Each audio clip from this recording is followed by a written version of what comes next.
Bonjour chers amis, vous regardez les nouvelles en français, je suis Amalia Chaemian et voici les principaux chapitres de notre émission d'aujourd'hui.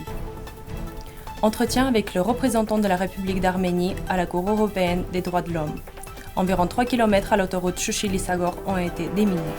Au total, plus de 23 000 réfugiés sont rentrés en Artsakh. L'armée russe a déployé un hôpital militaire à Stepanakert. La Turquie souhaite améliorer ses relations avec les États-Unis en raison de ses désaccords avec la Russie. La France coopère avec l'UNESCO pour la préservation des objets historiques et culturels en Artsakh. L'église Nurut, vieille de 1500 ans, en Arménie occidentale, a été laissée aux caprices du destin. Les militaires du Centre international de lutte anti-mine du ministère de la Défense de la Russie poursuivent les travaux de renseignement technique et de déminage du site dans la zone de responsabilité du continent russe de maintien de la paix en Artsakh. Selon le ministère russe de la Défense, les unités de renseignement technique russes effectuent des travaux de déminage dans les zones situées entre les points de contrôle de maintien de la paix à proximité des colonies et des infrastructures sociales. Les spécialistes du centre ont réalisé des travaux d'exploration technique, l'enlèvement des objets explosifs sur la route Chouchi-Lissagor, sur un tranchant d'environ 3 km. En une journée, plus de 100 objets explosifs ont été trouvés et emmenés dans une école militaire équipée d'équipements spéciaux et détruits. Le 29 novembre, les soldats de la paix russes ont escorté un autre convoi d'autobus qui a transporté un groupe de réfugiés d'Arménie en Artsakh. Cela a été rapporté par le ministère russe de la Défense. Les bus ont transporté 1699 personnes d'Erevan à Stepanakert. Le mouvement était accompagné de groupes de patrouilles de continent russe de maintien de la paix et de la police militaire. La circulation en toute sécurité des bus transportant des civils rentrant chez eux à Stepanakert a été assurée par l'armée russe. Il est à noter que plus de 23 000 réfugiés sont rentrés en Artsakh pour y trouver leur résidence permanente. Le ministère russe de la Défense a installé un hôpital de campagne en Artsakh, rapportait RIA Novosti. Tout d'abord, nous nous concentrons sur l'assistance médicale aux soldats de la paix et nous sommes prêts à aider la population civile. Nous sommes prêts à accueillir jusqu'à 40 personnes, a déclaré au journaliste Yaroslav Ivanov, chef du service médical. Selon lui, l'hôpital est équipé de tous les services nécessaires. La Turquie espère améliorer ses relations avec les partenaires de l'OTAN en renforçant les relations avec l'administration du président élu américain Joseph Biden. Selon Bloomberg, les autorités turques, dirigées par le président Recep Tayyip Erdogan, ont l'intention de revoir la politique étrangère du pays qui peut être motivée par plusieurs facteurs. Le premier est la récente détérioration des relations avec l'Union européenne. Le second est les désaccords avec la Russie en Syrie et en Libye. Et le troisième, l'invasion du Caucase par la Turquie, son soutien ouvert à l'Azerbaïdjan.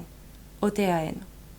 Selon des sources de l'agence, Erdogan espère que la foi de Biden dans les relations intertatiques et les relations transatlantiques aidera la Turquie à améliorer ses relations avec les partenaires de l'OTAN.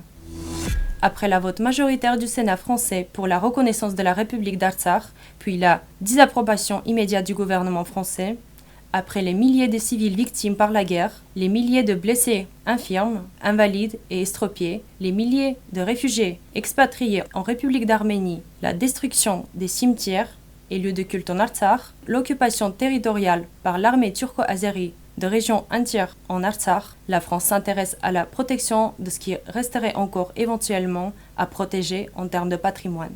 La France coopère avec l'UNESCO pour la protection du patrimoine culturel et spirituel en Artsakh. Le secrétaire d'État du ministère des Affaires étrangères de la France, Jean-Baptiste Lemoyne, l'a déclaré lors d'une conférence de presse. Au cours de la semaine dernière, le président français Emmanuel Macron a eu de nombreux contacts avec le premier ministre arménien Nikol Pachinian, le président russe Vladimir Poutine et le président azerbaïdjanais Ilham Aliyev, ainsi qu'avec d'autres pays coprésidents du groupe de l'OSCE à Minsk. L'un de ses engagements est de préserver le patrimoine des valeurs culturelles et spirituelles arméniennes, dont certaines sont situées sur le territoire de l'Azerbaïdjan. Et pour la protection de ces trésors, nous coopérons avec l'UNESCO ainsi qu'avec d'autres organisations engagées dans leur mission de défense, a déclaré Lemoyne. Après la destruction du cimetière de Djoura à Nakhitchevan en 2005 et aucun soutien en direction de populations civiles en Artsakh durant la guerre, l'hypocrisie de la France bat son comble. L'église arménienne Nurut, vieille de 1500 ans, dans la province arménienne d'Arménie occidentale d'Urfa, est en danger de s'effondrer et doit être reconstruite dès que possible. En raison de la négligence, l'église s'est transformée en ruine. La plupart de l'église, construite dans le style basilique et avec des pierres de taille, survit jusqu'à nos jours. Les ruines de l'église, où les jeunes et les personnes âgées vivant dans le quartier de Gukuru passent leur temps libre malgré son état de ruine, conservant leur majesté. L'église Nurut est l'une des valeurs culturelles importantes de la ville. Les habitants de la ville regrettent qu'elle s'effondre. Chers amis, je vous remercie de votre attention et à la fin de notre numéro, vous pouvez écouter la chanson Sasna Zarej, Sebasta Tsimurat.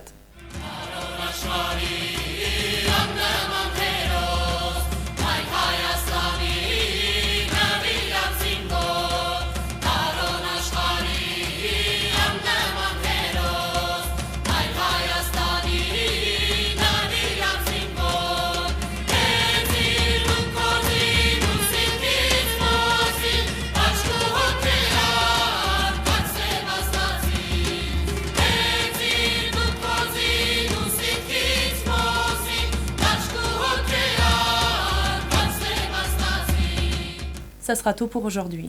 Au revoir.